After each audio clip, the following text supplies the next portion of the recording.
إذاعة صفاقس ال 15 يوم هذوما معناها إذاعة عريقة ومن الإذاعات الجهوية اللي تشع على محيطها، والناس فيها أوفياء ويستمعوا لها كثيرا فيها جمهور كبير، فيها ناس جمهور تخدم كبير. كيفاش عشتم ال 15 يوم؟ مشينا جروب نحن جروب مع مدام فاطمة عزوز اللي هي أستاذة الإذاعة وقتها، أستاذة الراديو في المعهد. معنا مش تضحك أنت توا، معنا يسر بالحاجة عليا، معنا حكيم بلطيفة اللي توا في فرانس 24، معنا خليل بشير اللي توا في فرانس 24، معنا عبد الرزاق طبيب اللي شاد في فترة معينة البي دي جي بتاع الراديو. شكون آخر؟ جروب تقريبا 20 واحد. سكننا في دار شباب، بنات وحدهم ولاد من دار شباب، الجزء الخاص بالأولاد. تعرف صفاقس ما شاء الله عليهم هم خدامة، معناها يقوموا بكري والبلاد ترقد بكري زيادة. معناها كانت سهرية إننا مع بعضنا في دار الشباب، يا كارتا يا شوية ضحك نكت، أجواء طالبية. معناها تذكرش شكون وقتها مدير إذاعة صفاقس أو من المنشطين اللي أنا وقتها نذكر برشا نجيب الباردي. علاش نذكره برشا؟ على خاطر وقتها كان يخدم تكنيك وتنشيط، ثم من بعد مشيت معاه لسوريا في تكوين دورة تدريبية. كيف قعدت العلاقة فما عقير حاجة كيما كده، سي عبد القادر عقير، يظهر لي هو وقتها مدير ولا مسؤول بتاع برمجة، تصدق لي أنا نسيت، ما يظهر لي هو على كانت وحدة الإنتاج التلفزي، كانت وحدة الإنتاج التلفزي غاديكا. وشكون آخر يا رب والله نسيت يا سامي، يمكن كي نراهم بالوجه نذكرهم، ما خليت نحل. إذا صفاقس بالحق نحييهم برشا، فما خدمة سيريو هما بطبيعتهم، خدامين الإذاعة معناها كل خلية ما شاء الله عليهم، وبرشا ديسبلين في ذات صفاقس. صحيح. أنت معناها الفترة اللي أنهيت فيها البي اف بروجي الميتريز لا على الأطروحة الميموار مؤكد اللي مرحلة مؤسسة الإذاعة والتلفزة في الوقت ذاك كانت التلفزة والإذاعة كلهم في نفس البناية، الكلها تعقب لبعضها، والناس كل يراوا بعضهم منشطين تلفزيين ومنشطين إذاعيين.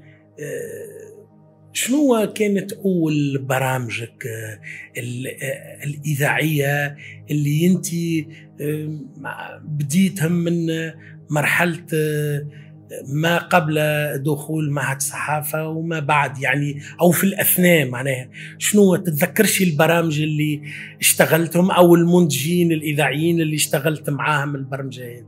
هي الجميل في الحكاية التدرج، على خاطر من برامج الأطفال بعد مشيت لبرامج الشباب، لي جرية رضا البقلوطي، بين المعاهد، التنقل بين المدن هذيك اللي كل مرة نمشيو الولاية ويجيوا أبناء المعهد ويعملوا يتبراوا فيما بينهم والأسئلة الثقافية وكل شيء. من بعد جاء السيف، دونك في شبكة السيف دخلنا شبكة جديدة، والأول مرة وقتها سيراو في عيش نحيوه برشا، كان هو مدير الإذاعة الوطنية، أعطاني برنامج خاص بالمصايف والجولات، يعني كل ما يتعلق بالمنظمات الشبابية متاع المصايف متاع الكشافة زيادة، كيفاه السيف متاعهم من مخيمات، بما أني عملت قبل مخيمات مع القائد رشيد الخرباشي اللي نحيوه. دونك كانت سيفية ذيك أول يمكن تجربة إذاعية وحدي في برنامج أسبوعي كل جمعة العشية يختص ويهتم بشباب الكشافة والمصايف.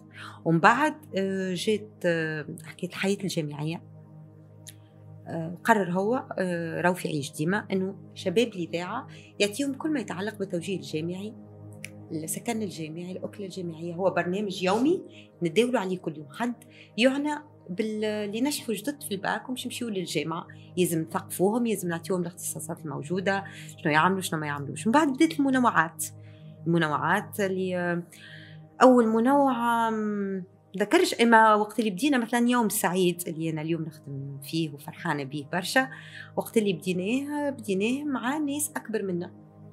وقتها مع عماد قطاطة قالوا لي سي عماد وقتها قال لي ماذا بيا نعمل فقرة على المهن صبحية، نصافحوا تاكسيستي، نهار آخر بيلوت، نهار آخر طبيب، نهار آخر نجار، كل المهن كيفاش يبداو نهارهم، كل مهنة كيفاش.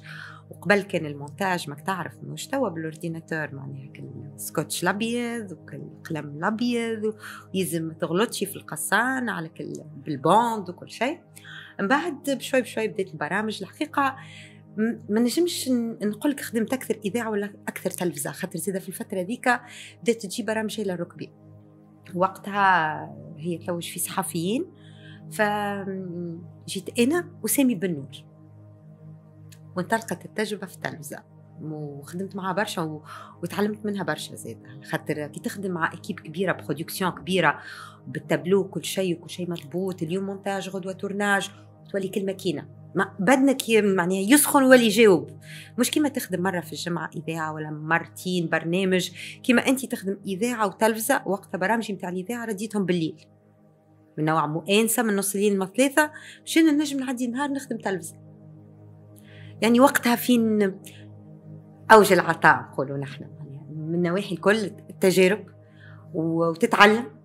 ويختلف العمل وحدك في إذاعة وحدك، بمعنى أنه أنت تحضر برنامجك من الأول للآخر. في تلفزة نحن نخدموا إكيب اللي يعمل ضوء، اللي يتلاقى بالصون، المونتاج، تورناج، إكيب تورناج كيف 9 ديبار مع هلا ركبي، فمش 9 دقيقة 9 معناها 9.